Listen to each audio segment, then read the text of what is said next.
ضلع کڑپا میں 73ویں یوم جمہوریہ جوش و خروش کے ساتھ منایا گیا۔ سینئر رپورٹر یوسف علی خان کی رپورٹ۔ ضلع کڑپا میں 73ویں یوم جمہوریہ تقاریب کا جوش و خروش کے ساتھ انعقاد عمل میں آیا۔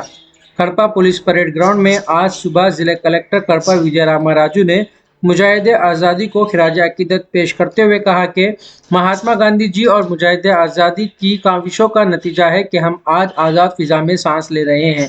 انہوں نے ضلع کڑپا میں جاری ترقیاتی کاموں پر تفصیلی روشنی ڈالتے ہوئے کہا کہ وزیر اعلیٰ A P Y S Jagan Mohan Reddy کی قیادت میں ریاست کی ہمہ جہتی ترقی ہو رہی ہے۔ ضلع کڑپا میں ترقیاتی اور فلاحی کاموں کا سلسلہ جاری ہے۔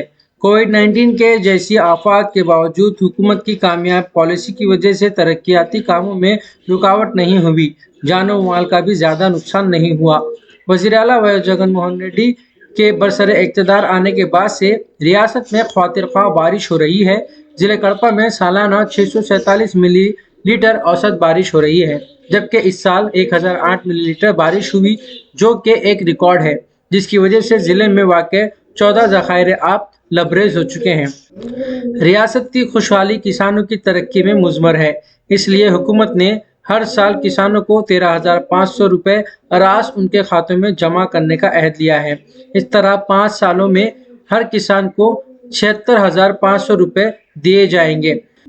ضلع میں حکومت کی ترقیاتی اور فلاحی اسکیمات Jagan Anna Jeeva Kranti, Y S R pension Kanuka, Y S R Cheyutha, Y S R Aasara, Y S R zero شر سود، وائی ایس آر بیمہ، Y S R Arogya Shri, Y S R Arogya Aasara, Amma وڑی، Nadu Naidu جیسے مقبول اسکیمات پر عمل کرنے عوام کو راست مدد پہنچائی جا رہی ہے۔ اس موقع پر ضلع ایس پی کڑپا کے انبوراجن کے علاوہ تمام اعلیٰ عہدیدار موجود تھے۔ اس موقع پر ضلع میں نمایاں خدمات انجام دینے والے عہدیداروں کو آتم سیوا ایوارڈ دیے گئے۔